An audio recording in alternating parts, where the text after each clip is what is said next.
Bonsoir à toutes et à tous et bienvenue évidemment à la Fondation Jaurès pour notre table ronde et notre débat. Je voulais excuser Mylène Jacot puisque le plateau n'est pas tout à fait celui qui était annoncé. Mylène est coincée par les intempéries, donc j'ai demandé à Luc Faré, le secrétaire général de sa fonction publique, de la remplacer au pied levé, puisque c'est il y a quelques heures que je l'ai sollicité et qu'il a accepté. Alors, le sujet du dialogue social dans la fonction publique ne pouvait pas mieux tomber, me semble-t-il, au regard de l'actualité du moment. Je pense en effet que nous posons ce soir la bonne question. Un dialogue social serein et utile est-il possible dans la fonction publique ? Une chose est sûre, c'est qu'il existe en matière de dialogue social dans la fonction publique une réelle marge de progrès, me semble-t-il. Alors évidemment, ça n'est pas un sujet simple, il est complexe, alors à la fois au regard de la diversité des acteurs, au regard de la construction même de la fonction publique, et bien sûr au regard, et on le voit bien, du poids que pèse le politique dans ce dossier. Alors l'objectif de ce débat, de cette table ronde ce soir, n'est évidemment pas seulement de dresser des constats, de déplorer un certain nombre de choses, mais d'essayer de trouver ensemble des pistes pour améliorer un dialogue social qui, on le sait bien, fonctionne trop souvent par à-coups, par coup de semonce, par injonction. Et je crois en effet que c'est plutôt la rugosité qui caractérise le dialogue social dans la fonction publique plutôt que la fluidité. Alors notre débat pourrait peut-être se focaliser autour de 4 questions, mais bien évidemment, dans le cadre des échanges que nous aurons, on pourra aller au-delà. Première entrée, c'est évidemment, au-delà de ces régulières poussées de fièvre et manifestations de rue, quelle est aujourd'hui la réalité du dialogue social dans la fonction publique ? Peut-être tenter de poser un constat plutôt à plat. Deuxième entrée, c'est entre, au fond, la légitimité politique des orientations et leur mise en œuvre sur le terrain et dans le cadre des discussions. Existe-t-il, en effet, un espace pour le dialogue social utile aux décisions politiques et aux décisions publiques ? Troisième point, qui concerne plutôt la culture du dialogue social. Quelle culture commune ? Quel corpus général des pratiques entre les différents acteurs de ce dialogue social, à la fois les élus politiques, les hauts fonctionnaires, les organisations syndicales. Donc est-ce qu'il y a possibilité de trouver des éléments de culture commune pour avancer et pour améliorer les choses ?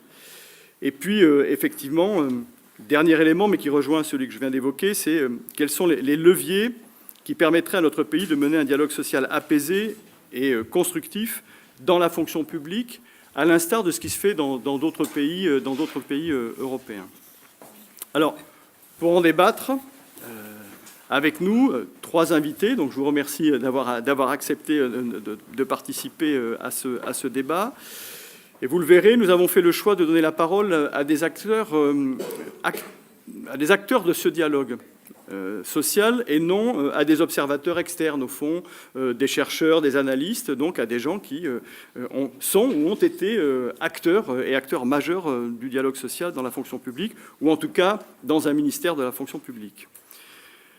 Anne-Sophie Havé, qui est DRH au ministère des Armées, un ministère qui a engagé, si ma mémoire est bonne, une politique de GRH sur la durée, visiblement avec un objectif horizon 2025, et effectivement un ministère très particulier, on l'appelle la Grande Muette, et en l'occurrence elle ne le sera pas ce soir, je ne crois pas.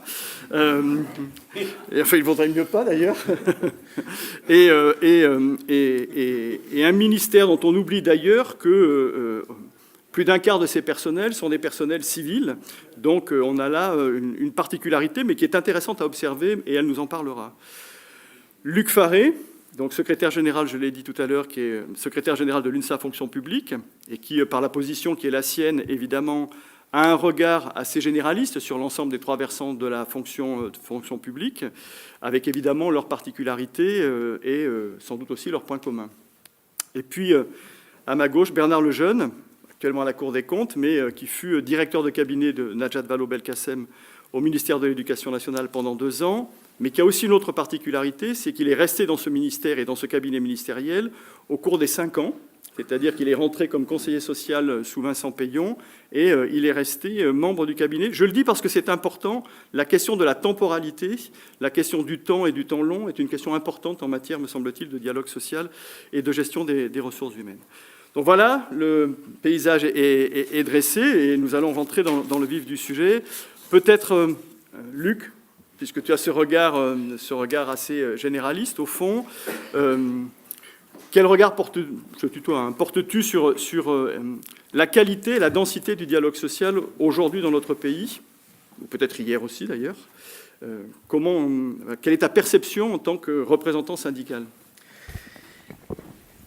Alors, dans la fonction publique, aujourd'hui, le dialogue social se déroule en grande partie, dans les instances auxquelles je suis amené à siéger, à représenter de fait l'UNSA, que ce soit le Conseil commun de la fonction publique, que ce soit le Conseil supérieur de la fonction publique de l'État.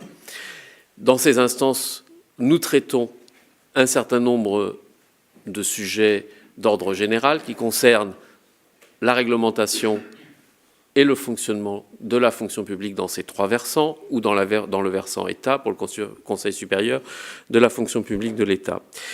Et si on regarde aujourd'hui comment fonctionne le dialogue social, il fonctionne dans les instances, celles que je viens de décrire rapidement, qui sont à compléter avec tous les comités techniques, qu'ils soient ministériels ou locaux, et puis avec un élément dont on parle pas souvent dans les médias, mais qui est essentiel dans le cadre du fonctionnement de la vie des agents publics et des fonctionnaires en particulier, ce qui sont les commissions administratives paritaires qui gèrent les carrières des agents. Et c'est l'ensemble de ces dispositifs qui, aujourd'hui, est la base du dialogue social institutionnel. Et souvent, pour que cela puisse fonctionner, tout ne se passe pas dans ces instances.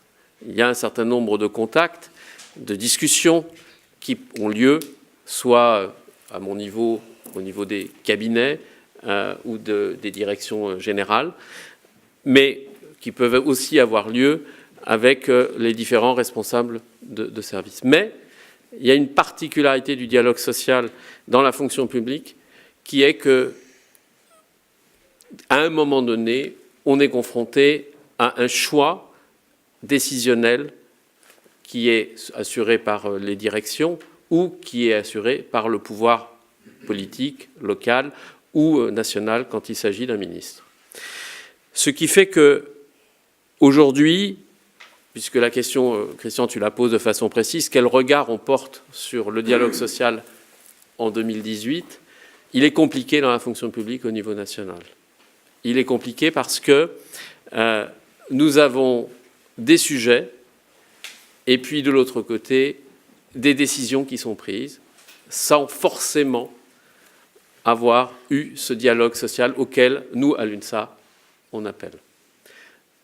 Je dis souvent qu'il faut une qualité de partenaire pour que le dialogue social puisse avoir lieu.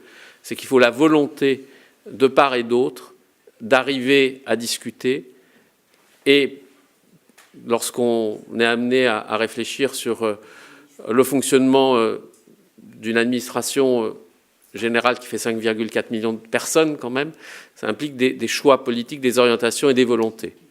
Et parfois, aujourd'hui, ce dialogue est compliqué parce qu'il y a des sujets importants qui ne sont pas forcément annoncés de façon négociée ou de façon, comment dirais-je, en discussion ou au sein de discussion et qui sont annoncés médiatiquement. Et cela fausse évidemment la qualité du dialogue.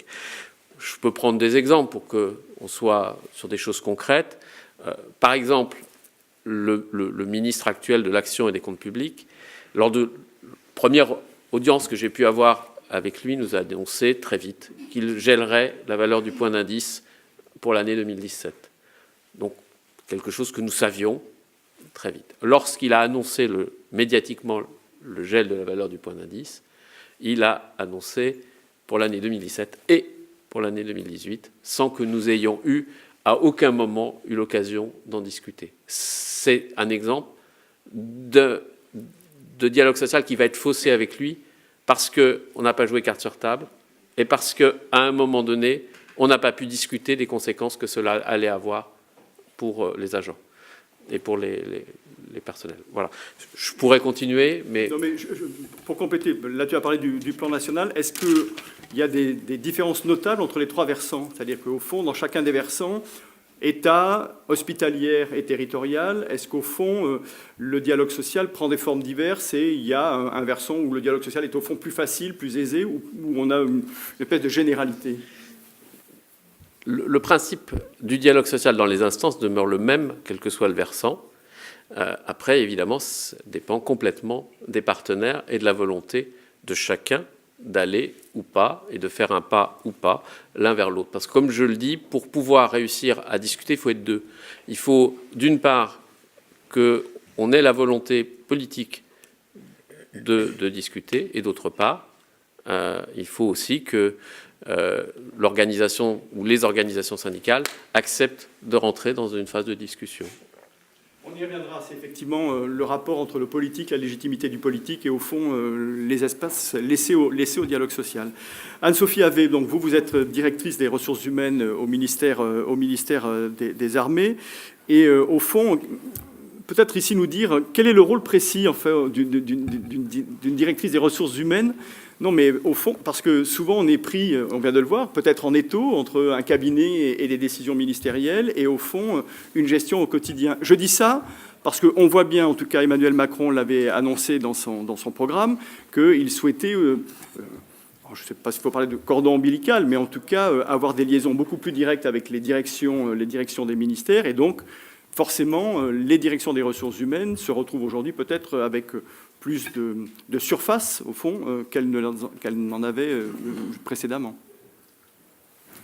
Oui, alors je vous rassure, je ne m'ennuie pas, je me lève très tôt, je me couche très tard et je travaille beaucoup entre les deux, même si effectivement, vous avez raison, je pense que de façon sous-jacente, ce que vous voulez dire, c'est que finalement, nous gérons une partie de personnel civil dont le statut est entièrement décidé et toutes les négociations sont au niveau national, au niveau de la DGFP.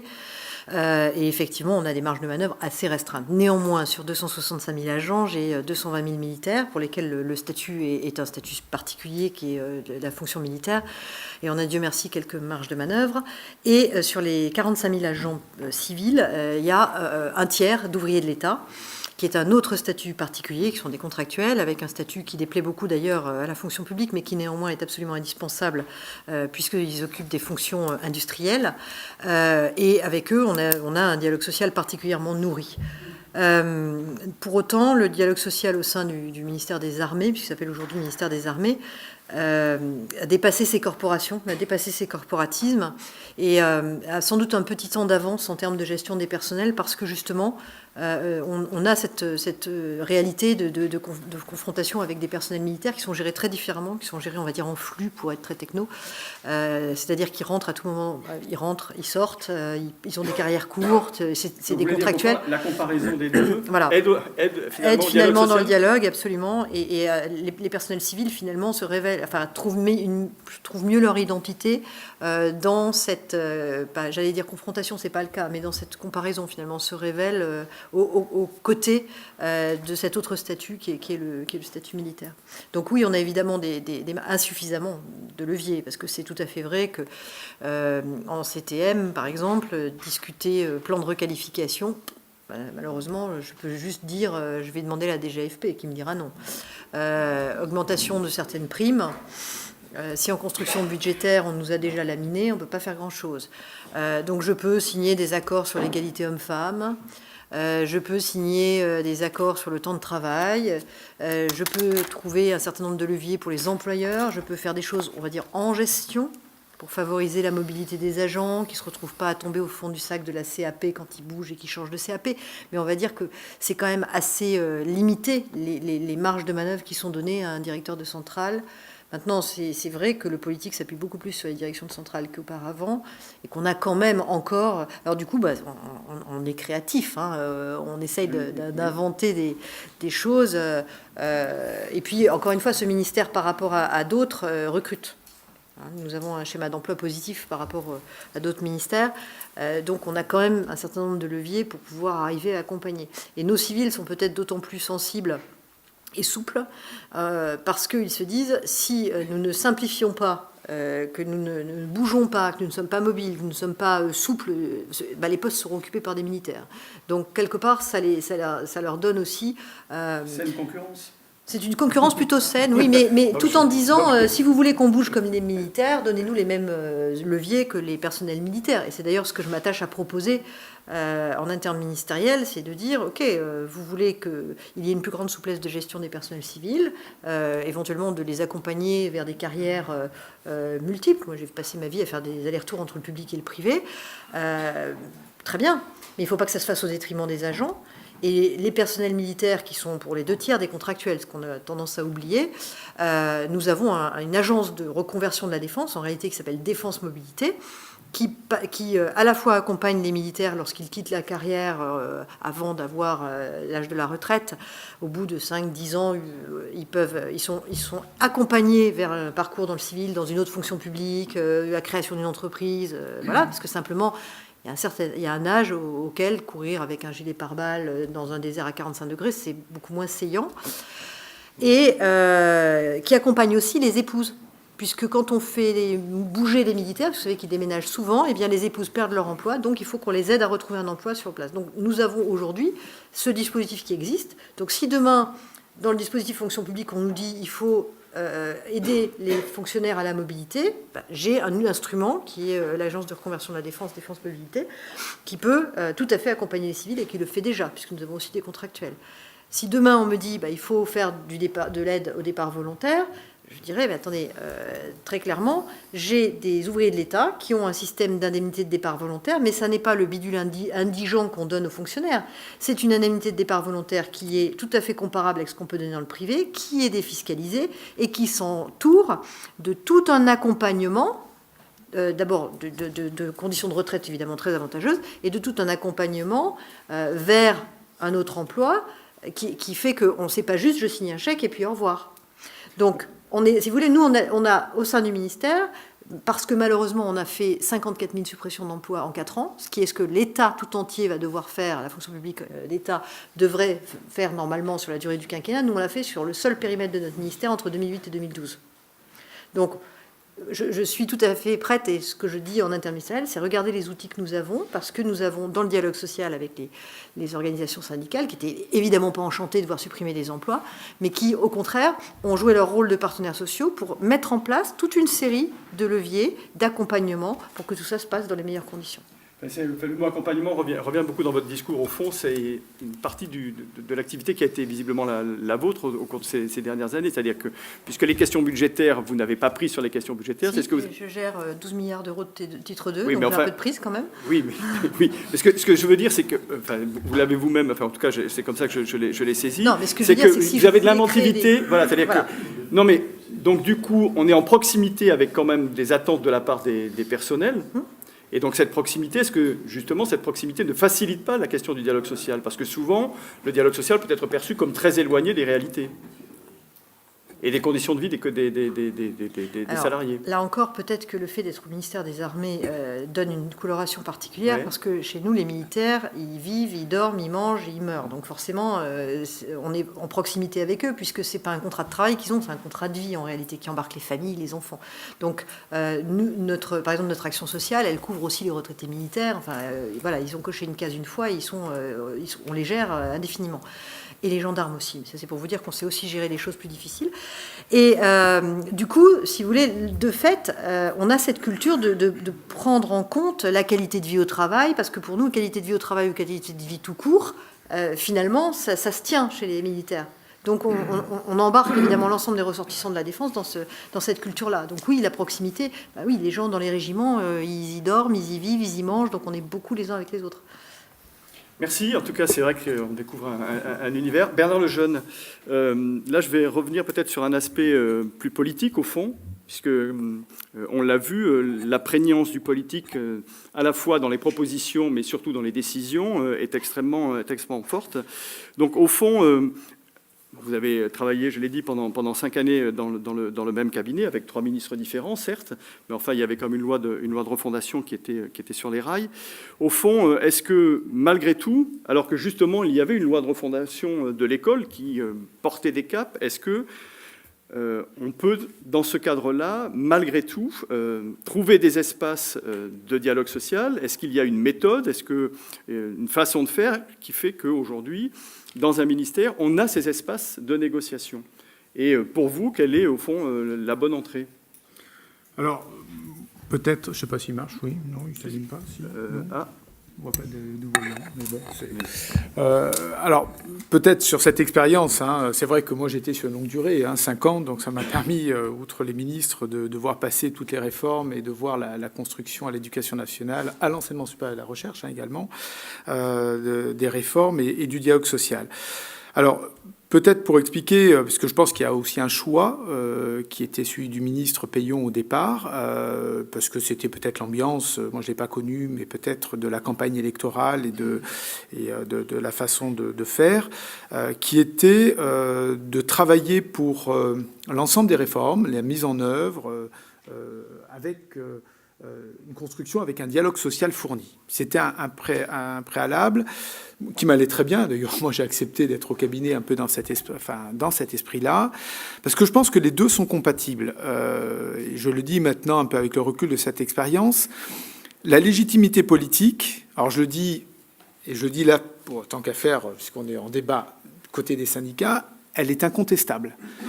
Elle est incontestable en tant que des gens sont élus pour une durée de mandat, 5 ans, y compris les députés, et pas d'ailleurs uniquement, mais ça c'est une faiblesse de notre système, pas uniquement au gré des sondages, en fonction de, au bout de 3 ans, on considère qu'ils sont plus valables.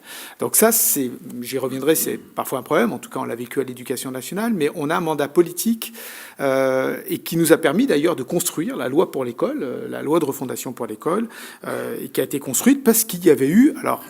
Est-ce que les Français, quand ils votent, intègrent toutes les dimensions de tout le projet? Bien évidemment non, mais ils donnent mandat dans un esprit d'ensemble en estimant qu'ils élisent des députés, un président de la République, et derrière il y a un gouvernement pour mener, en tout cas pour l'éducation nationale, je pense que les choses avaient été assez dites, et notamment sur un certain nombre de sujets qui ont été portés dans la philosophie de la loi de refondation pour l'école. Ça, c'est le mandat politique sur lequel je pense, et il me semble en tout cas, à un certain moment, peut-être pas toute la durée, mais une grande majorité d'organisations syndicales ont joué le jeu, c'est-à-dire ont estimé que ce mandat politique prévalait, effectivement, et qu'à un moment donné, ils n'ont pas vocation à dire « nous, on n'est pas d'accord, et à la limite, les Français, on s'en fiche, c'est nous qui avons raison ». Je pense que c'est important, et dans les débats qu'on a eus, me semble-t-il, parce qu'on a eu l'occasion, ça a toujours été dans les échanges assez clairs. Néanmoins, le mandat, c'est là où il faut faire attention pour le politique, le mandat politique ne valide pas toute la mise en œuvre. Derrière, il y a des professionnels, des gens qui connaissent la façon de travailler. Il faut convaincre. Et ce n'est pas parce qu'on a, la philosophie d'un projet qu'on a la solution à toute la mise en œuvre et à tous les détails et le fait de convaincre l'ensemble des personnels. Et là, l'espace social, il est incontournable. Il est incontournable. Et d'ailleurs, en même temps, je rappelle toujours... Et je rappelle, parce que ça m'est arrivé d'avoir avec des organisations syndicales, pas les progressistes, mais avec d'autres, sur le fait que des gens sont élus. Il y a aussi des élections sociales, des gens qui sont représentants et qui doivent assumer leur représentation. Et moi, souvent, il m'arrivait, j'ai eu des débats où, sur un certain nombre de sujets, on me disait « Ah, mais il faut qu'on se retourne vers nos adhérents, il faut qu'on fasse faire un référendum, etc. » Je leur dis, si c'est ça, à la limite, je vois directement sans les syndicats, les personnels, et j'envoie un courrier pour savoir s'ils sont d'accord. Moi, je considère que j'ai les représentants, et donc nous avons été dans cette démarche-là, de considérer que des gens sont élus, et c'est avec eux qu'on travaille, et qu'on essaye de négocier la mise en œuvre. Donc c'est cet équilibre qu'il faut trouver. Je pense, il me semble qu'on est plutôt dans la durée, malgré les difficultés, plutôt bien arrivé sur un certain nombre de sujets. Moi, il y a un sujet qui m'a beaucoup marqué, qui était dans les années 13-14, où on a revu complètement les statuts du 1,2 million de personnes, personnels, notamment enseignants pour le grand nombre, mais également les personnels d'encadrement, personnel administratif. On a revu, parce que la loi sur l'école, la loi de refondation, posait quand même comme principe que le métier changeait, qu'on allait travailler autrement dans l'école, qu'on allait s'organiser autrement, et poser la question du métier et de la façon de l'exercer. Et donc, on a accepté, donc ça a été un dialogue, et c'est normal, social, avec les organisations syndicales, de dire comment on fait évoluer les statuts pour essayer de correspondre. Alors, c'est pas facile, parce que notamment, si je prends le totem du décret de 50, qui était le décret historique, pour ceux qui ne savent pas, pour les enseignants, qu'il fallait absolument l'organisation du temps de travail. Et donc, on a fait un long travail, alors, qui était aussi une stratégie, on en a souvent parlé des petits pas, c'est-à-dire la méthode, voilà, de ne pas forcément tout brusquer, mais peut-être de faire évoluer un certain nombre de textes pour aller dans le sens que les politiques souhaitaient pour construire le projet de refondation pour l'école. Donc ce décret, on a réussi au bout, avec ça n'a pas été simple, mais on a réussi à faire bouger des lignes, à faire reconnaître des missions, à faire valoriser ces missions, et donc on a fait bouger un certain nombre d'éléments qui ont été, je pense, vus positivement par la profession. Et c'est d'autant plus important de convaincre les organisations syndicales que derrière, elles-mêmes sont en prise directe avec les personnels. Et donc, si on n'arrive pas à convaincre ou à s'entendre minimalement, ou mieux si possible, on peut avoir le risque à un moment donné d'une crispation, notamment parce qu'il peut y avoir des incompréhensions. Donc c'est un point important d'équilibre. Je pense que, enfin, moi, puisqu'on parlait de levier, je pense qu'à un moment donné, ce qui manque peut-être à notre pays, c'est cette culture de l'équilibre entre respecter la légitimité politique. Les organisations syndicales n'ont pas vocation, qui que ce soit, de contester cette légitimité. On est en démocratie. Mais en même temps, il y a une démocratie sociale. Le politique doit respecter, à un moment donné, ce dialogue pour mettre en œuvre et construire cette mise en œuvre. Et c'est très contraignant, c'est très chronophage. J'ai eu aussi des journées très longues. Enfin, j'imagine. Et j'ai beaucoup travaillé avec la directrice générale des ressources humaines du ministère à l'époque, hein, avec Catherine Gaudy. On a eu des longues journées pour remettre tout ça en place. Mais on a réussi, je pense, à faire bouger un certain nombre de lignes progressivement et qui correspondaient effectivement au mandat politique qui était donné. Voilà. Alors après, il y a eu d'autres sujets qui ont été difficiles. Hein. J'ai en tête quelques sujets, parfois plus pédagogiques d'ailleurs. Hein. Je pense à la réforme du collège, tout le monde peut avoir ça en tête, sur lesquels le dialogue social... Alors là, enfin, c'est aussi un deuxième apprentissage que j'aurais vu, c'est qu'à un moment donné, le dialogue social, il doit être, comment dire, puisqu'on parlait de serein, j'ai noté ça tout à l'heure, à un moment donné, il doit être honnête, il doit être franc. C'est-à-dire qu'à un moment donné, quand le politique négocie, il doit avoir en face des acteurs qui s'engagent et qui, à un moment donné, quand ils s'engagent, vont jusqu'au bout. Ça a été le cas pour tous les textes statutaires, ça a été à peu près le cas. Ça n'a pas été le cas, j'ai l'occasion de le dire, sur la réforme du collège. Comme je dis, quand à un moment donné on dialogue et on arrive à un arbitrage, une organisation syndicale qui représente ses personnels, elle s'engage, elle pense que c'est bon, elle doit aller jusqu'au bout pour le tenir. Si c'est pour se retourner vers les personnels et voir des gens qui sont grognons et dire « je lâche », à un moment donné, le dialogue devient compliqué. Voilà. C'est la même chose d'ailleurs au sens politique du terme. Hein. De l'autre côté, on a pu voir au sens politique que le gouvernement s'est trouvé dans une difficulté. Voilà. Donc ça, il y a peut-être une maturité à avoir où les représentants syndicaux doivent avoir le rôle de représentants, de même que les députés doivent avoir le rôle de représenter la politique pour laquelle ils ont été élus. Une fois que ça c'est fait, ça semble simple. Il me semble que c'est jouable. En tout cas, on a pu le démontrer plusieurs fois dans la période. Il y a d'autres fois, on pourra montrer des contre-exemples où justement il y a eu défaillance d'un des acteurs. Dans ce que vous venez de dire, Bernard Lejeune, il y a un élément aussi qui est, me semble-t-il, important, c'est que dans la négociation, effectivement, il y a le respect, évidemment, de l'autre, mais il y a sans doute aussi la question de l'expertise de l'autre. C'est-à-dire que l'expertise n'est pas que d'un côté de la table des négociations. En règle générale, elle est des deux côtés. Et moi, j'ai le sentiment que souvent, la vision du politique est que l'expertise est de son côté parce qu'elle s'appuie sur une légitimité politique, mais qui n'est pas toujours experte, en l'occurrence. Et c'est peut-être parfois là aussi qu'on a une vraie difficulté parce qu'on ne reconnaît pas cette expertise et qu'on est plutôt sur, au fond, de l'injonction et nous savons. Oui, peut-être Anne-Sophie là-dessus. Oui. Je pense que rien ne se décrète et que l'expertise, ça se démontre. Lorsque vous avez, avant d'être DRH du ministère, j'étais au cabinet d'abord, donc le politique j'avais vu, et donc du coup j'ai récupéré les injonctions politiques sur mon bureau de DRH en me disant maintenant fais-le. Bon. Donc il faut toujours faire attention parce qu'on finit par être rattrapé par ses propres injonctions. Mais auparavant, j'avais été dans le privé, je dirigeais une branche professionnelle et j'avais refait les conventions collectives des marins et des sédentaires. Un truc, on m'avait dit, ça fait 50 ans, c'est pas possible, tu n'y arriveras pas. Voilà. Donc, le respect que vous évoquez, c'est absolument indispensable. J'ai toujours considéré que les organisations syndicales avaient des délégués qui étaient autour de la table, qui étaient quand même des gens qui, quelque part, avaient sacrifié une partie de leur carrière, parce qu'ils étaient rentrés dans la fonction publique ou dans le métier, pas forcément pour représenter les autres, et ils ont sacrifié une partie de leur carrière pour représenter les autres. Et donc, dans leur immense majorité, ils sont guidés par l'intérêt général. Si on part de ce postulat-là, on ne se dit pas, j'ai en face de moi des types qui pensent qu'à être des STC. Voilà. Si on part déjà du principe qu'on a des gens respectables, en général, ils se montrent respectables. Deuxième chose, très récemment au CSFPE, mon voisin de gauche m'a appris des choses. Et là, je me suis dit, effectivement, nous avons dû faire une loi de programmation militaire dans un temps record, et sur un certain nombre de mesures, on s'est dit, bon voilà, il faut passer par la loi, on a une fenêtre de tir, on va vite. Mais c'est vrai que si on avait pu prendre le temps de dialogue et de la négociation, alors évidemment, je ne me suis pas démontée devant tout le monde en disant, mais c'est vrai, il a raison, je me trompe, en fait, on pourrait passer par le réglementaire, je vais retirer mon amendement. Voilà. Donc je fais oui. Mais après, je suis sortie de là en me disant, mais en fait, il a certainement raison. Il faut que je regarde si en passant par le réglementaire, je ne peux pas régler le problème différemment. Mais c'est pas que mon voisin de gauche. J'ai autour de la table des organisations syndicales des gens qui sont tellement bons techniquement que je me dis, il faudrait valoriser ces acquis-là, parce que j'aimerais en faire des chefs de bureau de la réglementation civile chez moi, en me disant, mais attendez, mais moi je vous achète quand vous voulez, le jour où vous n'êtes plus délégué syndical, j'aimerais vous donner la direction d'un centre de gestion de personnel, d'avoir, voilà. Donc, il faut... Non, c'est pas flatteur, parce que j'en ai des moins bons. Mais il y en a certains, je me dis, il ne faut pas perdre cette expertise, soit au sein de leur organisation syndicale, dans le cadre du partenariat qui nous lie en tant que partenaires sociaux, mais ensuite, je m'interroge à comment je peux utiliser, moi, en tant que DRH, ces compétences acquises autrement qu'au sein d'une organisation syndicale. J'ai besoin de ces compétences-là et je voudrais pouvoir les garder. Parce que quand on fait de la gestion des ressources humaines, on fait de la gestion de compétences.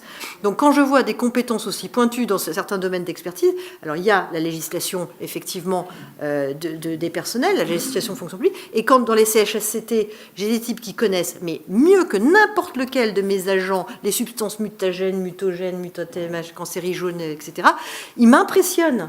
Ils connaissent ça par cœur. J'en ai un, il est incollable sur l'amiante. Et ces gens-là, je me dis, mais moi, demain, quand s'ils ne sont pas réélus, ou si pour des raisons ou pour d'autres, ils ont juste envie de revenir dans les services, ces compétences-là, j'en ai besoin. Donc, il faut pouvoir, à un moment donné, valider, valoriser ces compétences, et puis pouvoir leur donner aussi des parcours de carrière. Et je pense que c'est aussi donnant-donnant. Leur expertise nous est utile, mais il faut leur montrer qu'elle nous est utile et qu'on la reconnaît et qu'on les inscrit dans des parcours de carrière aussi. Donc oui, cette expertise, elle est très clairement utile. Et puis je crois que le politique, quand il a oublié de consulter l'expertise, il se rend très vite compte qu'il a un mur, pas seulement sur des postures, mais aussi parce qu'il y a des choses qui ne sont juste pas faisables. Ça marche peut-être en théorie, mais ça ne marche pas en pratique. Luc, tu voulais rebondir là-dessus ? Oui, parce que c'est vrai que, pour aller au bout de l'exemple, ça veut dire... Vous aviez raison. Mais qu'on ait raison ou pas. Mais ce qui est intéressant, c'est que le texte a évolué, que vous avez entendu une partie de nos arguments, et au final, nous, on n'est pas resté sur une position bloquée, et on a non pas validé le texte parce que ce n'était pas possible sur d'autres aspects, mais on a fait le nécessaire pour que le texte puisse continuer et poursuivre. Et je pense que c'est effectivement un exemple concret. Quand j'ai su que tout à l'heure Christian me proposait de participer à la table ronde, j'ai pensé évidemment à cette discussion que nous avons eue. Mais derrière... Au café d'en face. Oui, parce que ça ne s'est pas fait. Oui, parce que nous n'avions pas beaucoup le temps, donc ça s'est traité au café d'en face.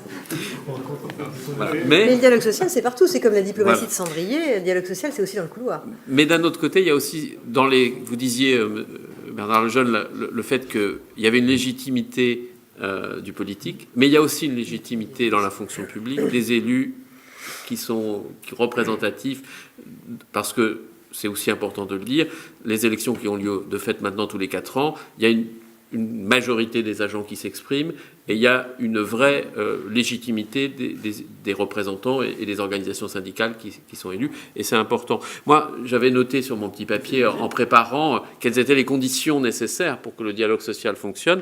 C'est vrai qu'il fallait que de part et d'autre, il y ait cette volonté, le respect, et je crois que vous l'avez évoqué, et puis la volonté d'aboutir, et puis la volonté aussi de faire des concessions et de savoir en faire de part et d'autre. il est clair que moi, je le dis souvent, toujours en reprenant des exemples que j'ai été amené à traiter. En 2016, nous avons évoqué, on va le dire comme ça, la rémunération des agents au travers de la valeur du point d'indice. C'est la dernière fois qu'il a été augmenté. La dernière fois où il a été augmenté, nous avons, à l'UNSA, globalement, fait une estimation de ce qui était nécessaire pour qu'on puisse éventuellement accepter l'idée d'une augmentation de cette valeur de façon minimale. Et grâce à ce travail, on a pu le porter, le discuter, l'échanger et faire que, quelque part, on a été entendu. Et je pense que, de part et d'autre, c'était un élément important.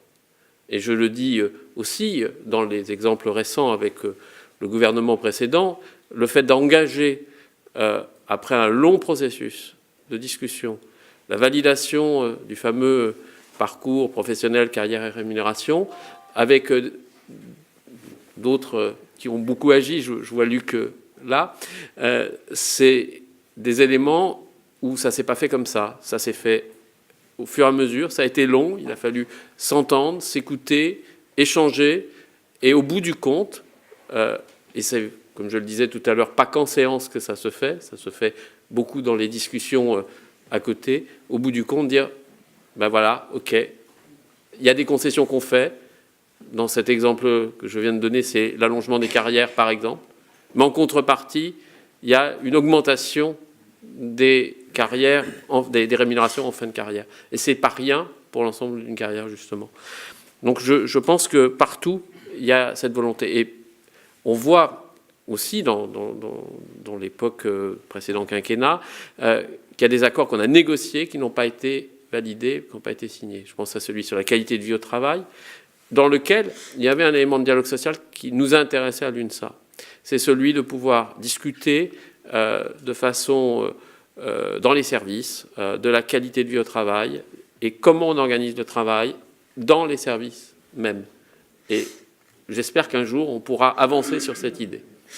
Dans ce que vous dites quand même, ce qui est très intéressant, c'est qu'au fond, le dialogue social, c'est aussi une coproduction.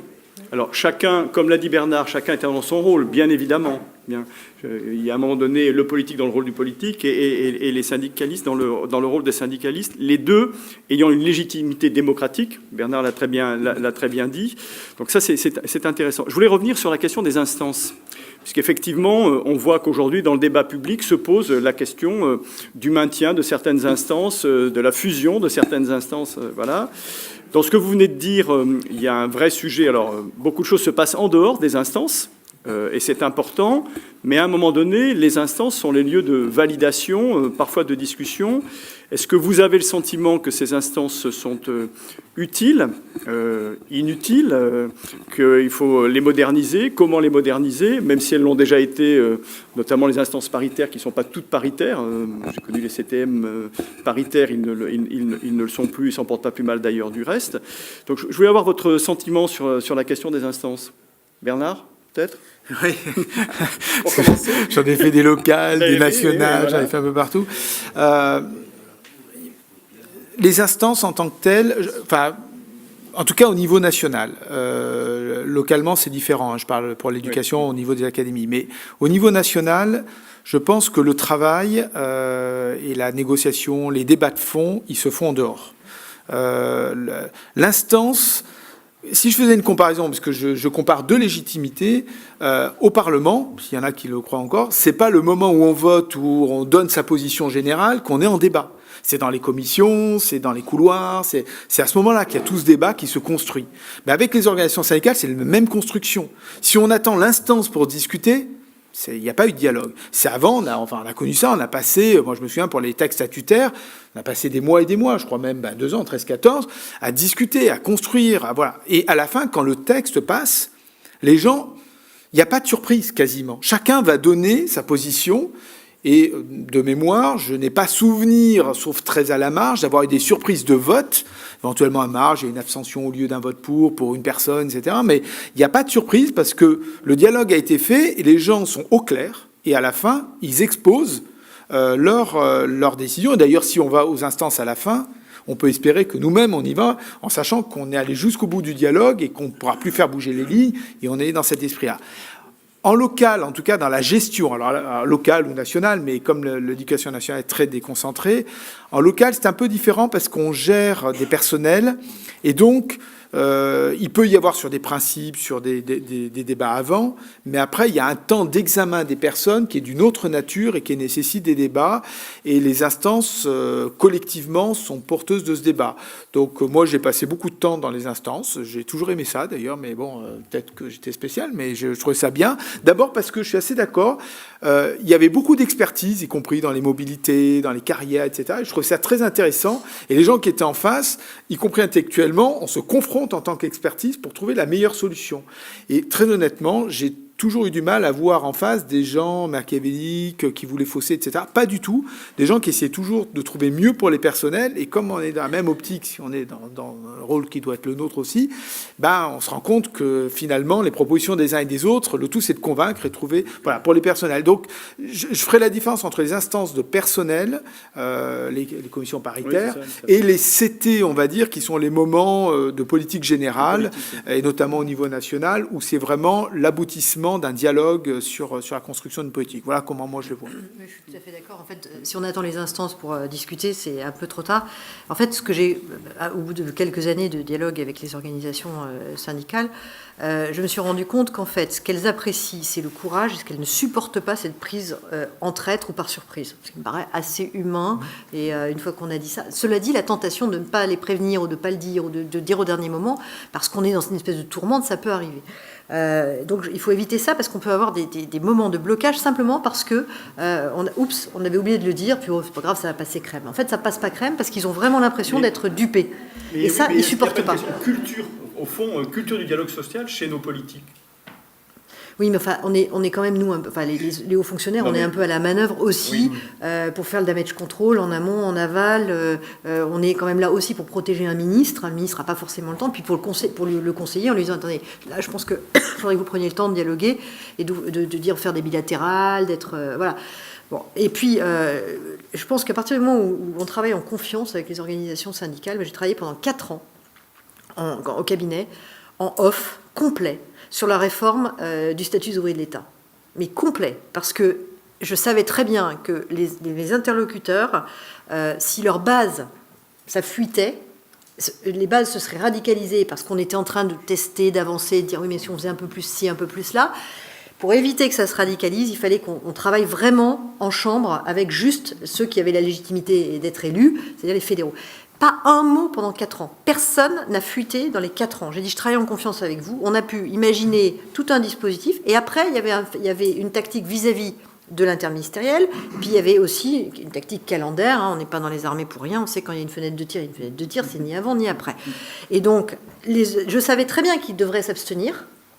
Mais j'avais besoin qu'ils s'abstiennent, j'avais besoin que mes textes passent, donc on a fait ça entre Noël et le jour de l'an, enfin, mais en accord avec eux. On est d'accord sur la stratégie, la tactique, le fond. Ils m'ont dit oui, mais décrocher du bordereau de salaire, qui était le bordereau indexé sur l'UMM, Paris, la métallurgie parisienne, ils savaient très bien que c'était quelque chose qui ne pouvait plus passer, mais ils ne pouvaient pas applaudir des deux mains, et je ne leur demandais pas de le faire. Mais si on travaille dans le respect de la parole donnée, on leur dit c'est du off, vous ne le dites pas, tout ça, ça peut fonctionner, ça marche. Les instances CT, c'est une case à cocher. Mais tout le boulot, il est fait en amont. Et surtout en bilatéral. Parce que, évidemment, si toutes les organisations syndicales avaient la même posture, il n'y en aurait qu'une, elles fusionneraient, on n'en parlerait plus. Elles ont évidemment des chevaux de bataille un peu différents. C'est normal que la CGC soit plutôt axée sur les cadres. C'est pas complètement déconnant. Et puis, vous avez certaines organisations qui, dans certains ministères, ont des points qui sont des points d'ancrage particuliers, des points auxquels ils sont particulièrement attachés versus d'autres. Si vous les mettez en intersyndical d'emblée, vous les mettez en difficulté parce qu'elles sont obligées de marquer leurs différences et comme elles n'en ont pas envie, elles vont surtout essayer de se radicaliser sur leur point de convergence. Donc, plus vous leur permettez de dialoguer avec vous en one-to-one, plus elles vont pouvoir vous dire des choses qu'elles ne pourraient pas dire devant leurs collègues, a fortiori dans une année électorale. Et du coup, vous respectez le secret du bureau dans lequel vous échangez, vous dites ok, je comprends que vous pourriez soutenir sous telle et telle réserve, mais vous ne le dites pas devant les autres. Et donc c'est très important aussi d'avoir un dialogue à deux avec chaque organisation syndicale individuellement. Il y a bien une méthode. Oui, mais elle n'est pas forcément la même pour tout le monde, Non, et je ne prétends pas donner des leçons sur quoi que ce Non, soit. on a eu la même. Mais Je sais pas si c'est... En tout cas, la seule bonne méthode, c'est celle qui marche. voilà. Oui, tu voulais dire un peu Oui. sur les instances, oui. Oui, parce que en fait, ça fait partie des puisque l'actualité est ce qu'elle est aujourd'hui. Le Premier ministre a annoncé 4 chantiers, dont un sur les instances représentatives des personnels. Et aujourd'hui, si on fait le bilan des CT, des CAP et des CHSCT, qui ne fonctionnent pas de la même façon qu'ils fonctionnaient dans le privé, il faut toujours qu'on ait... le constat n'est pas le même. Nous savons qu'il y a une volonté d'aller vers un parallèle entre le privé et le public. Et c'est là où, moi, j'ai envie de dire, attention, parce que le fameux statut dont on parle a, intrinsèquement, dans sa façon dont il est conçu, la présence des CAP est indispensable. Les personnels sont associés à la gestion collective. Et il faudra, dans le futur, puisque c'est de concertation, on verra si c'est une concertation, le mot concertation a de l'importance dans le cadre du dialogue social. Est-ce que c'est une concertation? Est-ce que c'est une négociation qui va s'ouvrir? On va voir, puisque nous serons, nous, reçus en bilatéral bientôt, puisque là, c'est vraiment de l'actualité toute fraîche. Mais nous, en tout cas, on sera extrêmement attentifs au fait de préserver des acquis que nous avons mis du temps à obtenir. Par exemple, le CHSCT, il y a 10 ans de décalage entre son instauration dans le privé et dans le public. Merci. Je vous propose peut-être de passer à vous, à vous donner la parole et à poser les questions, puisque effectivement, Jean l'a dit, c'est aussi un lieu de partage. Les questions, vous devez en avoir quelques-unes, donc vous avez la parole. Je ne sais pas qui distribue le micro. Toi. Moi? Ah bon? Allez, Dominique. Bon, peut-être présentez-vous rapidement, enfin juste un mot. Oui. Dominique Gillier, CFDT, Conseil économique, social et environnemental. Ce que j'aimerais comprendre, c'est dans votre système de représentation et de négociation, quelle est la place qui est faite à tous les contractuels qu'on a dans la fonction publique? Comment est-ce qu'ils sont partie intégrante des négociations telles qu'elles se déroulent ou des consultations, parce que souvent aussi il y a des consultations? J'aimerais savoir ce qu'il en est exactement pour cette population, quoi, qui a quand même un contrat. Hein. Quand vous dites vous, c'est quoi? On pose une deuxième question. Oui, peut-être allez, une deuxième, Jean. Mon collègue. Attendez. Oui, simplement. Deuxième question. On a eu l'occasion de vous auditionner, Anne-Sophie, au moment où on a fait l'avis au Conseil économique et social sur l'avenir de la fonction publique. Et simplement, j'ai toujours 2 questions, moi. La première, c'est que on avait remarqué que dans ce qu'il est convenu d'appeler la direction des ressources humaines, qui est souvent les grands corps de l'État, ce sont d'endroits, on avait remarqué qu'en fonction des ministères, ce n'était pas forcément ces grands corps de l'État qui étaient les plus attachés au dialogue social dans la fonction publique. Pour un certain nombre d'entre eux, d'ailleurs on avait fait une recommandation à notre avis que un certain nombre de postes fléchés soient forcément réservés aux grands corps de l'État. Donc on avait trouvé qu'il y avait peut-être, pour avoir auditionné beaucoup de directions différentes. Et deuxième chose, moi j'entends parfaitement ce que vous dites l'un et l'autre sur la construction d'un dialogue social loyal, mais le dialogue social dans la fonction publique, c'est pas l'accord majoritaire. C'est pas comme dans le privé. Donc je comprends qu'il faille construire quelque chose. C'est un débat d'ailleurs qui a eu lieu au moment de la dernière négociation salariale, qui fait que l'État représentant l'intérêt général peut décider de façon unilatérale, in fine, mais l'employeur privé aussi, mais il n'y a pas cet aspect d'accord majoritaire.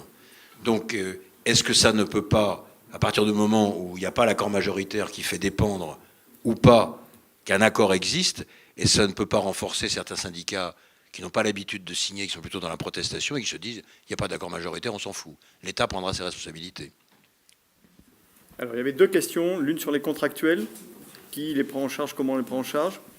Oui, si vous voulez, sur les contractuels, donc au ministère de la Défense, des Armées, on en a encore côté militaire, je vous ai dit, c'est 2 tiers, donc on a forcément une culture de ces contractuels. Est-ce qu'ils sont partie prenante? Bien sûr. Alors dans ces contractuels, on a des ICT,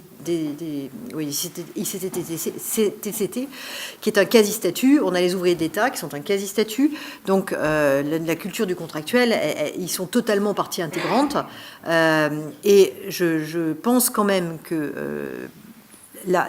on le voit chez les militaires qui ont une partie, certains peuvent être de carrière et certains sont contractuels, beaucoup refusent d'être carriérisés.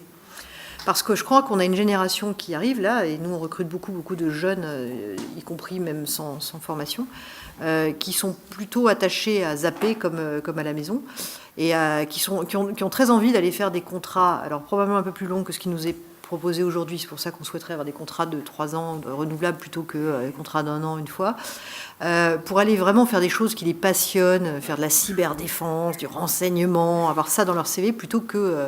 et pour les civils aussi d'ailleurs.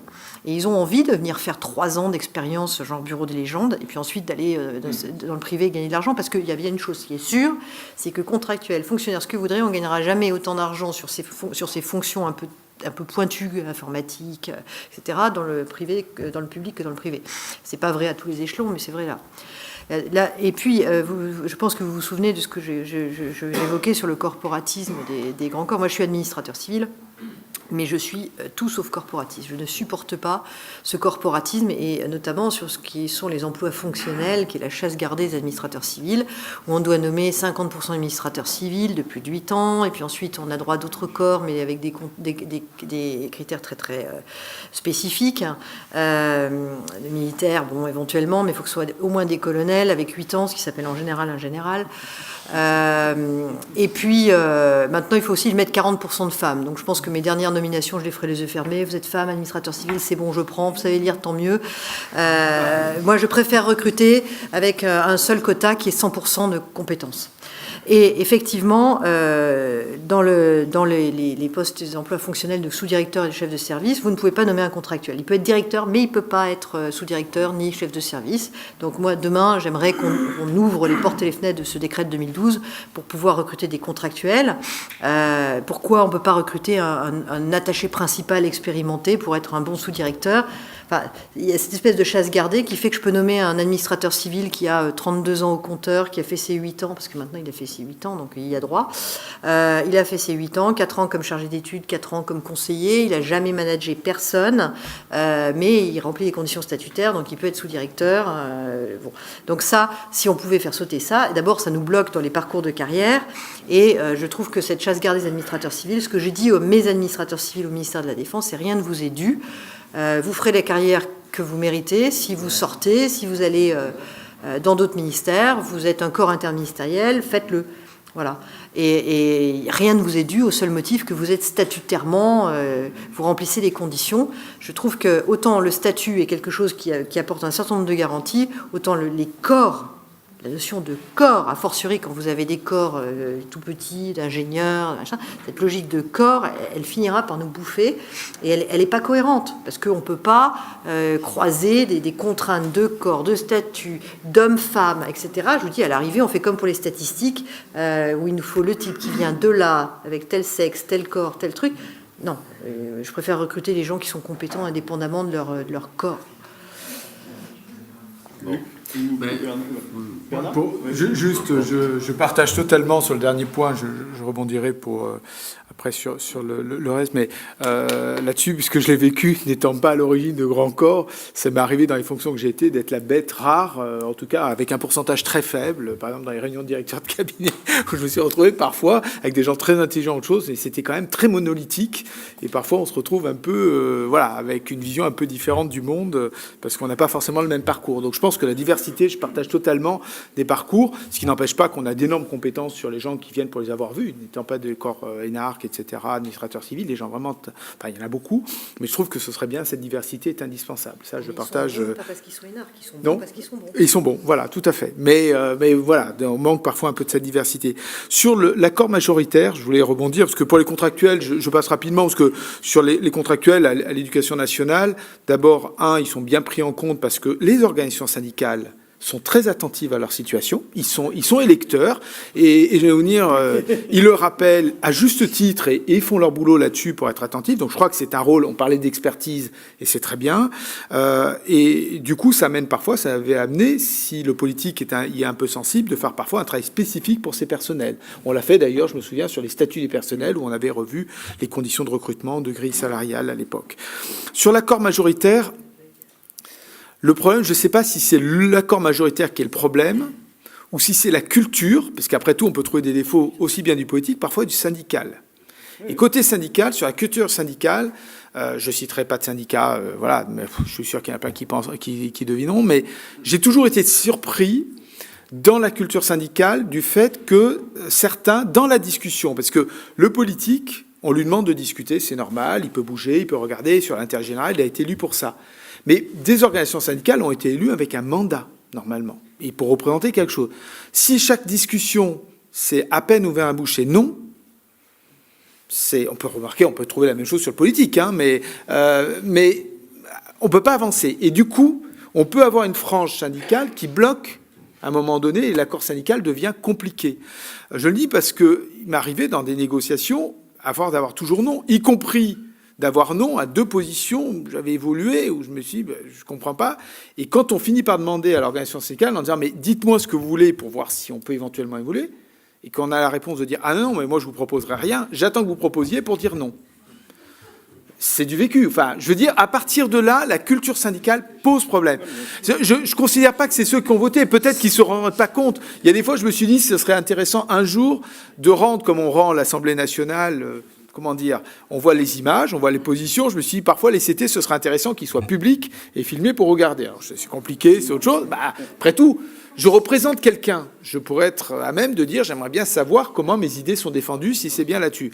Bon, mais pas les CAP, je parle des CT. Hein. Voilà. Et donc, on pourrait avoir la même chose. Parce que du coup, il y a parfois des positions qui rendent l'atteinte parce que, après tout, on pourrait se dire, un accord majoritaire, c'est assez logique. C'est un peu comme la politique, c'est l'accord majoritaire.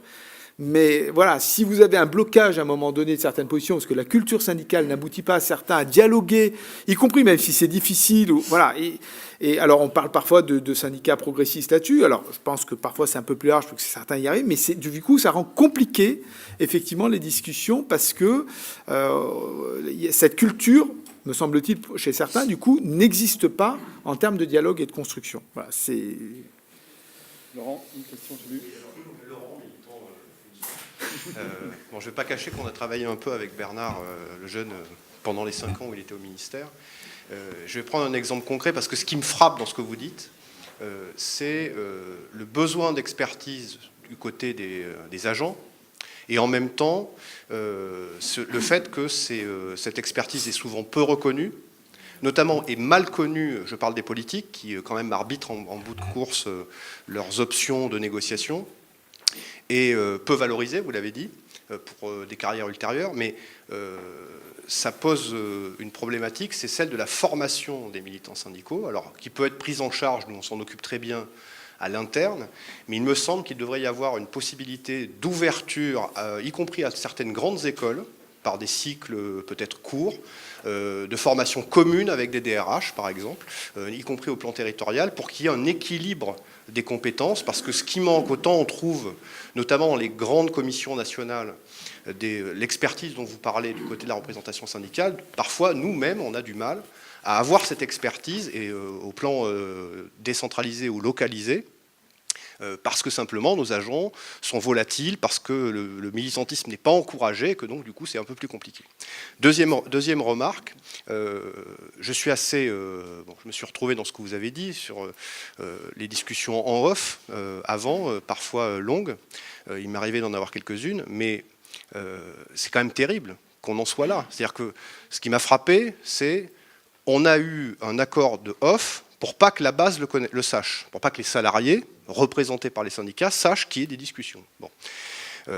c'est quand même terrible. Ça veut dire que la discussion de longue haleine, précautionneuse, et en effet discrète, doit être cachée, parce que la démarche de dialogue social utile et serein, dont on parle ce soir, n'a pas la cote. Ce qui a la cote, c'est en effet la radicalisation, et avec la surenchère syndicale que ça peut apporter. Bon.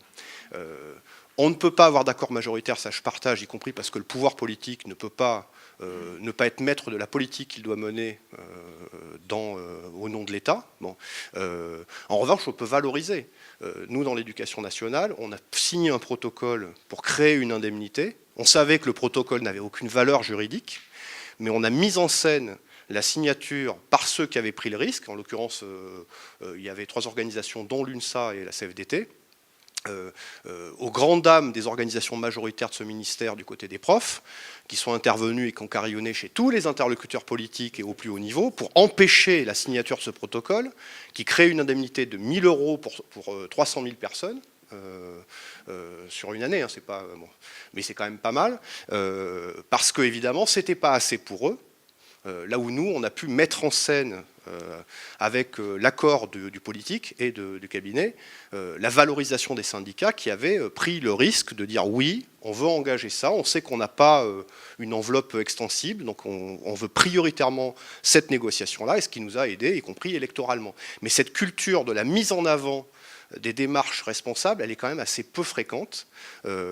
Et enfin, et ça je pense que c'est important à la fois que les directions, les cabinets et les politiques s'en saisissent, et enfin, parce que je vais balayer devant notre porte, nous il faut, pour préserver les instances de représentation des personnels, qu'on balaye devant notre porte. Lorsqu'on colle à un DRH au plan local ou au plan national, ou à des chefs de bureau, à des chefs de service, des instances qui durent 10 heures, dans laquelle 4 heures ou 5 heures sont occupées à des déclarations de politique générale de 15 km de long, qui emmerdent tout le monde, mais qui font le jeu de cette radicalisation et du marquage identitaire de chaque syndicat.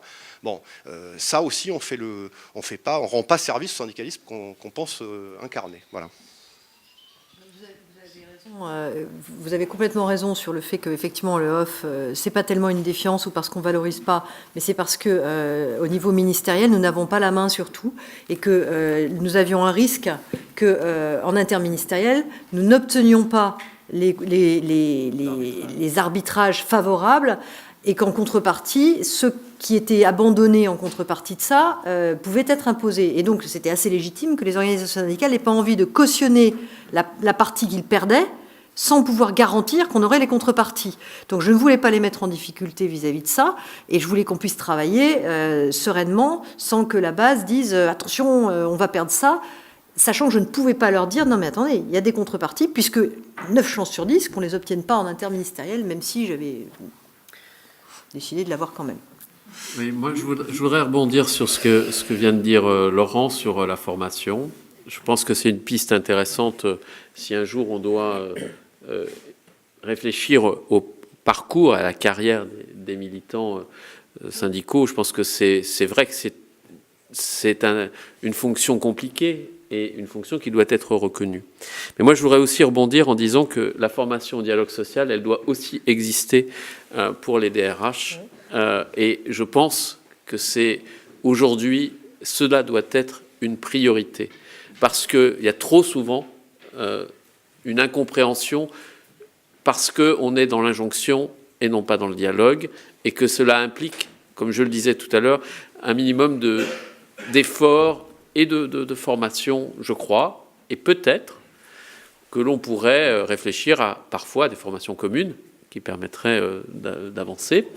De la même façon, peut-être que je rêve de voir des élus formés au dialogue social, parce que parfois, et en particulier dans les collectivités, ce qui remonte souvent, c'est l'incompréhension des élus face aux problèmes, ne serait-ce que de gestion humaine des personnels de leur collectivité et de leur commune.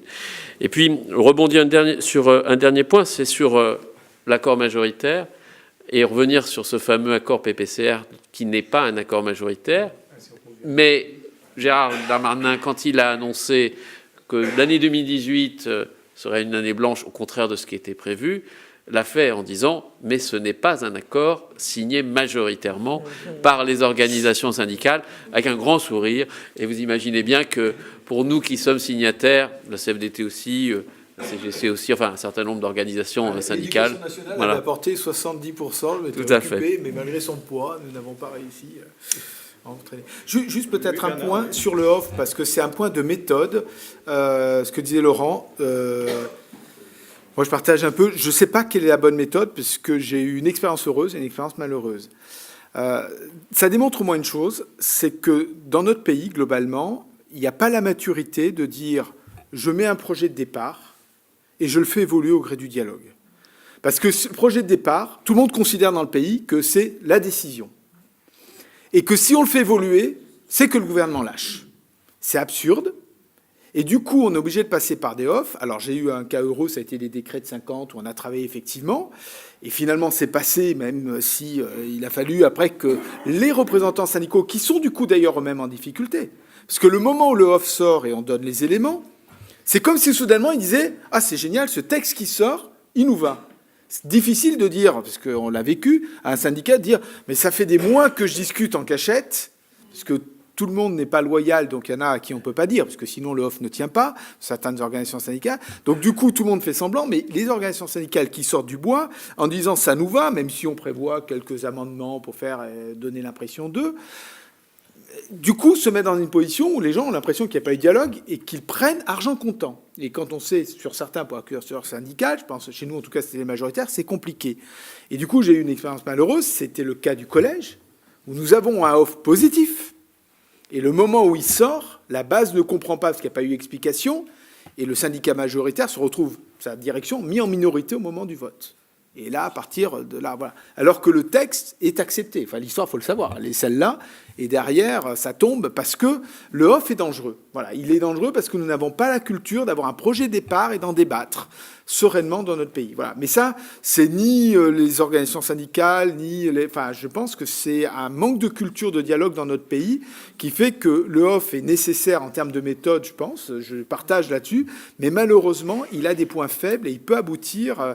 voilà, à rentrer, à aller dans le mur parce qu'il n'y a pas eu de préparation, du coup, des agents, des citoyens qui ne comprennent pas qu'un texte sorte et qu'il n'y a aucun débat derrière. Voilà, c'est le risque. C'est au fond la culture du parler vrai, de la responsabilité qui est posée. Parce que finalement, chacun doit prendre ses responsabilités et rendre compte en temps réel, enfin, ce serait ça l'idéal, en temps réel de l'évolution des négociations. Bon, on voit bien aujourd'hui... Donc, problème de culture, mais je pense, enfin, Luc l'a dit, mais on a sans doute là derrière une vraie question de formation à la fois des élites politiques, c'est une évidence, mais je pense aussi, mais ça a été dit aussi, je pense aussi d'un certain nombre de cadres, peut-être de façon très différenciée selon les ministères, je pense que là aussi les choses sont très diverses, mais pour revenir à l'éducation nationale, je pense qu'il y a une vraie formation des cadres de l'éducation nationale à avoir. Moi, je suis sidéré, je le dis parfois, de constater que des recteurs ne connaissent pas la géographie syndicale de leur académie. Ils ne savent pas quel est le syndicat, quels sont les rapports de force, voire quelles sont les orientations en termes de syndicalisme de leurs interlocuteurs. Donc on a bien là quand même des éléments culturels qu'il va falloir travailler, à mon avis, sur le moyen terme. Mais je pense qu'il y a quand même des écoles de formation prestigieuses dans notre pays qui forment les cadres de la fonction publique, les cadres de l'État. Donc je pense qu'il y a sans doute sur ces questions-là des allers-retours, y compris d'ailleurs, ce ne serait pas choquant que des représentants syndicaux aillent de temps en temps aller faire une session de formation ou en tout cas d'accompagnement de ces personnels. Je pense qu'il y a un vrai sujet quand même sur cette culture. Parce que la culture, elle ne tombe pas du ciel. Elle vient bien à un moment donné d'une décision, d'un accompagnement. Il n'y a pas de méthode idéale, mais on voit bien, par exemple, dans ce que vous avez évoqué à l'instant, qu'il y a quand même des éléments qui sont des éléments de convergence. Les bilatérales paraissent indispensables avant les multilatérales. Le off et le on, qui paraissent là aussi des éléments importants, même si on rentre dans un dispositif très transparent, on voit bien qu'il y a des choses qui sont parfois à travailler en discrétion. Mais cette question de la formation, moi, m'interpelle beaucoup.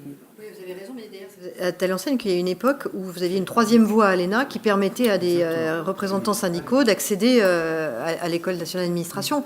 Et je trouve extrêmement intéressant l'idée qu'on puisse, par de la validation des acquis, et puis quelques unités de valeur et un accompagnement, permettre entre eux, à des délégués syndicaux d'accéder à des modules à l'IRA, à l'INET pour ce qui est des collectivités, des territoriaux, à l'ENA, ou à des unités de valeur dans des grandes écoles, ou à Sciences Po, voilà. Et ça, mais nous inscrivons régulièrement à l'IHEDN, nous avons des délégués syndicaux qui sont à l'IHEDN, et je fais intervenir des représentants des organisations, des fédéraux de chez nous, à l'école de guerre. Parce que vous me parliez de vos recteurs, alors là, je suis très étonnée, parce que je croyais qu'il n'y avait que les militaires qui, en fait, découvraient les personnels civils et la gestion des personnels civils et qui, quelquefois, avaient du mal à voir la différence entre commandement et management. Mais en réalité, je me rends compte qu'ils sont finalement assez peu nombreux à avoir ces difficultés-là, et la plupart, finalement, intuitivement, peut-être parce qu'ils, nativement ou de formation, ils ont une vraie attention à leurs subordonnés, comprennent très très vite, ont le sens du dialogue, et notamment du dialogue social. Après, il faut qu'ils se forment effectivement au système des instances, auquel c'est pas forcément quelque chose de très naturel. Mais je pense que finalement, ils sont pas doués que ça. Mais oui, il faut qu'on travaille sur la formation, il faut qu'on puisse... et puis surtout, encore une fois, valoriser, parce que du coup, ça attirera aussi dans ces fonctions, ces mandats syndicaux, des gens qui se diront, au moins, je n'y vais pas seulement pour faire une croix sur ma carrière et avancer au même rythme que la moyenne des gens qui avancent dans mon corps. Donc il y a vraiment ça à faire, il faut pouvoir leur donner, et puis valoriser et dire que ça a du sens, hein, que ce qu'ils font, ce qu'ils acquièrent, leur expertise, elle a du sens. De l'autre côté, je pense que vous avez des employeurs, plus que c'est pas que les DRH qui font un DRH, hein, c'est toute la proximité, c'est tout le management, c'est tout l'encadrement. Il faut que les employeurs de proximité aient cette culture du dialogue. Et quelquefois, j'ai des organisations syndicales qui me disent « mais un tel, il a mis en place ça, il nous a associés aux séances de cohésion avec les militaires, ou ils ont fait ça. » J'ai dit « mais attendez, mais pourquoi vous ne faites pas finalement un prix du dialogue social pour valoriser ces actions que les employeurs de proximité ont mises en place, ce qui permettrait d'avoir une sorte d'exemplarité vis-à-vis des autres. Pourquoi c'est toujours à nous de dire « ah, vous n'avez pas bien, attention, vous n'avez pas respecté le droit syndical pourquoi c'est toujours à moi de leur tomber sur la tête, et pourquoi on ne ferait pas l'inverse, vous, organisation syndicale, décerner un prix de la qualité du dialogue social à certains employeurs de proximité. Après tout, dire ce qui va bien, valoriser et donner des bonnes pratiques dont les autres pourraient s'inspirer, plutôt que de tout le temps m'écrire en me disant « oui, il n'a pas respecté le droit social ». L'Oscar du dialogue social, moi j'ai connu le bonnet d'âne du dialogue social. Oui, c'est moins bien. Aussi. C'est moi prix citron, évidemment, c'est la tentation. Il y avait une question, non mais il y avait derrière toi, non ? Pardon. Non mais vas-y, où c'est Luc ? Ah mais pardon, oui, j'ai pas vu. Nicolas Binat, je suis étudiant en sciences politiques, après être passé par la communication. Je voulais vous remercier d'abord, madame, pour votre discours de tout à l'heure, enfin votre parenthèse sur les dynamiques de corps et l'évolution possible au sein de la fonction publique, parce que je fais partie de ces pas si nombreux jeunes qui veulent travailler dans la fonction publique, enfin qui veulent travailler dans la fonction publique, et c'est rassurant de se dire qu'avec des mentalités comme ça, on pourrait évoluer sans faire les grandes écoles et réseauter plus qu'on travaille à faire une carrière, sans être vraiment limité, donc merci. Et sinon, pour une remarque par rapport au off que vous venez d'évoquer, est-ce que le travail qu'a fait par exemple le gouvernement actuel sur la réforme du travail, le fait d'assumer plus ou moins frontalement des off et des bilatérales avec les représentants syndicaux, c'est pas forcément quelque part un entre-deux entre le off et le on qui ont été faits auparavant? Voilà, bon, je ne suis pas expert, mais de votre discours, ça dessine un petit peu.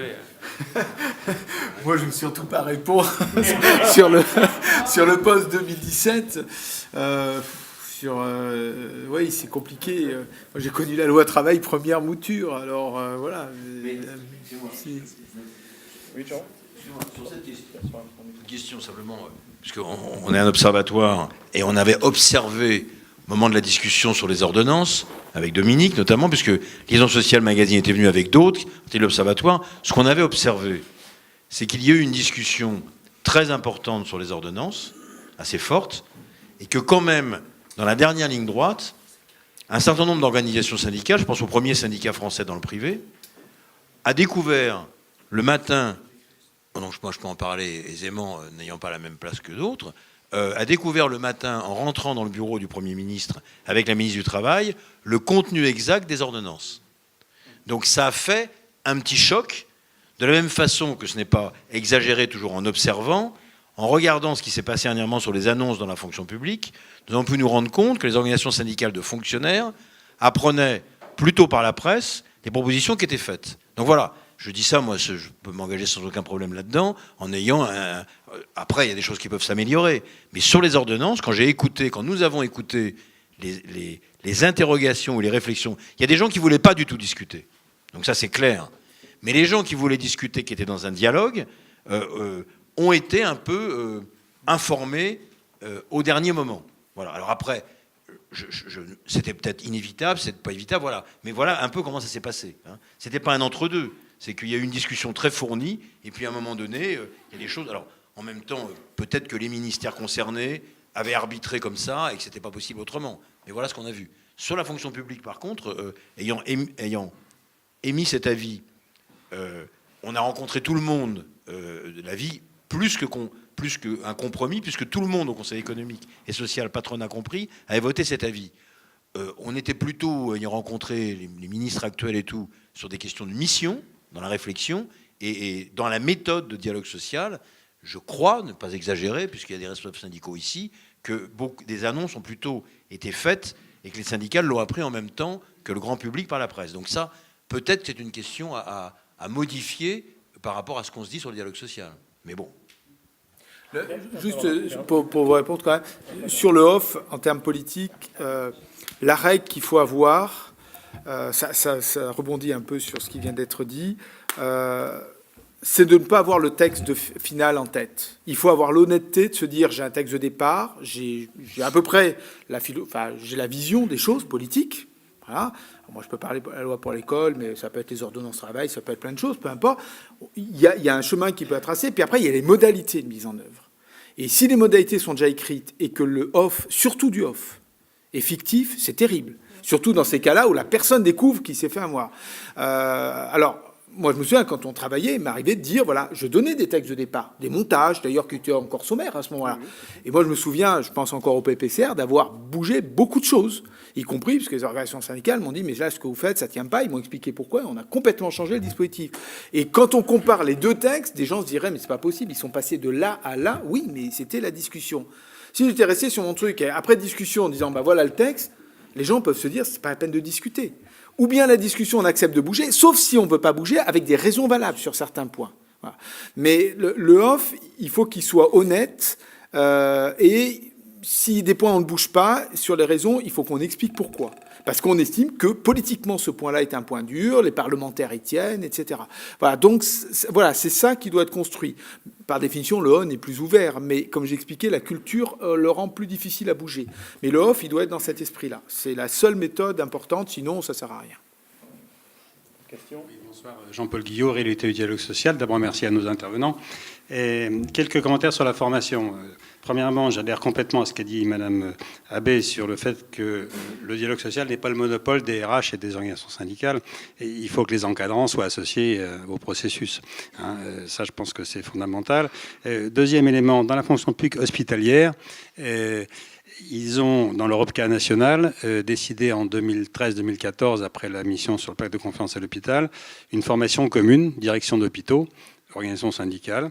Le bilan qu'ils en tirent est très satisfaisant de leur point de vue. Enfin, il y a eu 50 séminaires et les évaluations sont très bonnes, donc ça peut donner des idées à d'autres en complément de la loi travail qui insiste sur les formations communes plutôt dans le secteur privé. Le troisième élément, pour ceux que ça intéresse, avec l'ensemble des employeurs publics, déjà AFP, FHF, Région de France, ADF et toutes les fédérations syndicales de fonctionnaires, nous organisons le 8 mars prochain un colloque dédié au dialogue social dans la fonction publique et la formation au dialogue social, avec une enquête sur ce qui se fait dans les écoles du réseau de services publics et puis ce qui se fait dans les syndicats et chez les employeurs. Donc, ceux que ça intéresse, c'est de la salle Larocque, c'est gracieux, bien entendu, l'après-midi du 8 mars. Dernier point sur la formation, je pense qu'il ne faut jamais la décomposer formation et accompagnement. C'est-à-dire que fondamentalement, pour évoluer à titre personnel, parce que le dialogue social est pratiqué par des femmes et des hommes qui ont leurs caractéristiques, l'accompagnement de collègues est très important. Et avec les mêmes partenaires, donc toutes les fédérations et les employeurs publics, on est en train de bâtir une base de données d'encadrants comme des autres syndicalistes qui sont prêts à échanger avec leurs pairs dans les situations qui les intéressent, comme secrétaire de CHSCT, directeur de service, directeur de bureau, etc. Voilà. C'était pour donner quelques éléments complémentaires sur la formation au dialogue social, qui est encore un grand chantier. Merci. Luc, tu avais demandé la parole. Tiens. Luc Benz, étudiant en sciences politiques à Nanterre, ancien négociateur syndical un peu côté UNSA, ou FEN antérieurement. Simplement, le dialogue social, il est plus compliqué parce que pour l'administration, enfin pour la partie administrative, hein, au sens majuscule du terme, ça suppose aussi dans une discussion avec les organisations, enfin après la discussion avec les organisations syndicales, ou pendant, quand on discute sur certains points, sont généralement des points qui coûtent. Donc ça oblige à avoir une négociation interdirection avec Bercy. Bon. C'est plus compliqué que chez un employeur qui peut dire je donne ou je ne donne pas. Et deuxièmement, le deuxième problème qui peut nécessiter aussi qu'il y ait des contacts, alors y compris en offre ou officiellement ou par audience, c'est ce que j'appelle le service après-vente. Parce qu'on se rend compte au moment où la décision politique sur laquelle tout le monde s'est mis d'accord est mise en œuvre, traduite par un texte, alors, imaginons même un vote unanime au comité technique ministériel, la façon dont c'est traduit après sur le terrain, selon les étapes de direction régionale, de services locaux, etc., peuvent faire qu'un texte qui était très positif soit vécu de façon extrêmement négative par un certain nombre d'agents, avec des remontées et des crispations, ce qui suppose donc qu'il y ait une formation au service après-vente de la hiérarchie intermédiaire sur le terrain. Côté syndical, en général, on le fait, nous, parce qu'à chaque fois qu'il y a un accord, on envoie des guides à nos correspondants régionaux, départementaux, locaux, avec le mode d'emploi du truc, les textes, comment ça se passe. Mais ça fait partie des difficultés. Sur des éléments pédagogiques antérieurement, sur des histoires de rythme, mais je parle très, très antérieurement à 2012, on a eu à un moment donné des difficultés parce que des inspecteurs d'académie appliquaient des textes sur les écoles d'une façon qui leur était propre, qui était autonome, qui était extrêmement dirigiste et bureaucratique, ce qui fait qu'on avait des départements où il y avait le feu, alors que nationalement, il n'y avait pas de problème avec le ministère. Donc ça fait partie de ces difficultés. Sur l'offre, il y a un moment où c'est quand même important parce qu'on peut se dire, on engage une discussion, où il y a des discussions sur tel sujet avec le ministère. Bon. Après, quand on rentre un peu, ça veut dire qu'on va voir une déclinaison sous forme de synopsis établie par le cabinet et les directions, avant même un pré-projet de mise en forme réglementaire. Et c'est le moment où il faut qu'on puisse discuter techniquement, organisation syndicale et administration, j'allais dire, sans mettre le feu partout, des problèmes de virgule qui ne sont pas mineurs parce qu'ils ont des incidences qui sont un peu lourdes. Ça fait partie des choses. Troisième élément, c'est que c'est vrai dans la fonction publique, on est par nature dans un système asymétrique et qu'on ne va pas remettre en cause l'article 20 de la Constitution qui dispose que c'est le gouvernement, et c'est pas le ministre, c'est bien le gouvernement qui détermine et conduit la politique de la nation et qui dispose de l'administration. Dernier élément, c'est sur les conditions de négociation. Je pense qu'on a quand même passé un cap considérable en 2010, quand on est passé de la représentation via les CAP, qui ne concernaient que les titulaires, à une représentation, alors sauf dans les ministères où il y avait des référendums, à une représentation par les comités techniques. Et un critère de représentativité syndicale par les comités techniques. Donc les CAP restent dans leur logique de gestion, d'instance de gestion des corps, mais globalement, le lieu de dialogue syndical qui, avant 2010, était essentiellement, enfin, pour beaucoup dans les CAP, s'est détourné ou a été retourné vers les comités techniques, ce qui permet de donner beaucoup plus de cohérence à l'ensemble. Et dernier élément sur la question de la confiance, parce que quand elle est trahie, ça c'est considérable. Hein, je rappellerai un des théorèmes de mon ami Jean-Yves Roca, qui est la confiance ne se décrète pas, elle se construit. Et la construction, c'est une construction dans la durée qui permet, alors j'allais dire pour les deux parties, de constater que le partenaire est loyal, ou s'il est loyal ou pas. J'allais dire que quand on travaille un peu dans la durée, ça permet aussi de savoir où on en est beaucoup plus rapidement et c'est beaucoup plus efficace. Mais si on a un coup de Jarnac à un moment donné, ça veut dire qu'il faut s'attendre à ce qu'il y ait des tensions et des tensions durables, c'est jamais bon pour les personnels, mais c'est jamais bon pour l'autorité politique qui va ressortir de son mandat ministériel avec le côté il a mis le feu, il y a eu le bazar, il n'a pas été en capacité de négocier. Vous avez raison. La confiance, ça se construit. Je dirais que, je ne sais pas à qui j'emprunte pour le coup l'adage, mais il n'y a pas pire ennemi qu'un ami trahi. Hein. Donc, pour le coup, il faut quand même, effectivement, si on travaille en confiance, on évite de trahir la confiance. Oui, évidemment, au niveau d'un ministère, on ne peut prendre aucun engagement. Moi, je ne peux pas faire de plan de requalif ou jurer un plan de requalif, il faut que j'aille discuter avec la DGFP. Je ne peux pas augmenter les primes parce qu'il faut que j'aille discuter avec la DB, vous avez raison. Mais je respecte aussi le fait que les organisations syndicales, il faut aussi que quelquefois, elles aillent rendre compte à la Confédération. Et il y a un certain nombre de sujets sur lesquels la Conf n'était pas forcément en ligne avec la Fédération Défense. Donc ils avaient aussi du boulot à faire pour que le discours interministériel soit cohérent, parce que leurs collègues d'une autre fédération, de la même confédération, ne tenaient pas tout à fait le même discours. Et donc évidemment, mes amis de la fonction publique me disent « Mais non, regardez, ils ont dit ça ». Je dis « Non, les miens, ils disent pas ça ». Donc voilà. Et ils ont leurs propres, quelquefois, difficultés, de la même façon que l'État, qui devrait normalement parler d'une seule voix, moi, parler la même voix que la DB, quelquefois, c'est pas forcément hyper facile. Donc, je veux dire, chacun doit internaliser les difficultés de l'autre, et de la même façon que je comprends qu'ils ont des problèmes de cohérence, quelquefois interfédération et confédérale, ils comprennent assez bien que, voilà, à Bercy, ils ont des équations impossibles de faire rentrer un édredon dans une valise et d'arriver avec des pieds de colonne qui s'équilibrent, voire de faire des économies. Bon, à un moment donné, il faut comprendre aussi la position du mec en face si on veut pouvoir contre-argumenter et discuter. Donc oui, vous avez raison sur tous ces points-là, c'est clair. Juste sur l'interministériel pour l'expérience, alors au niveau cabinet, enfin dès qu'on est sur les arbitrages, je partage effectivement. Alors moi, il y avait un interlocuteur qui était toujours très sensible, avec qui on a très bien travaillé. C'était lié aux personnes, mais en plus à l'importance, c'était aussi la fonction publique. Parce qu'ils avaient toujours, quand on avait une idée, la cohérence entre tous les ministères, de dire oui, mais si vous faites ça, ça va m'impacter dans certains corps, d'autres, je pense aux infirmières, aux médecins, enfin on a eu parfois des cas, elle me disait oui mais c'est votre idée, je comprends, mais nous on a un sujet là-dessus, et j'étais coincé à cause de ça. Pour moi c'était l'interlocuteur qui était le plus sensible à démontrer, y compris parfois pour montrer des spécificités. L'ADB, enfin bon, l'ADB c'est l'autre côté, côté administration, la direction du budget, voilà. Mais moi je me souviens toujours, ils rentrent dans les réunions, ils disent non. Quand ils disent oui ou ils s'abstiennent, c'est qu'il y a un problème. Alors, j'ai jamais eu de problème avec eux, parce qu'ils ont toujours dit non. Donc, voilà, c'est... Voilà. L'équation très compliquée. Voilà, donc, c'était pas... Parce que, forcément, toute dépense, c'est non. Donc, forcément, dès qu'on arrive avec des primes.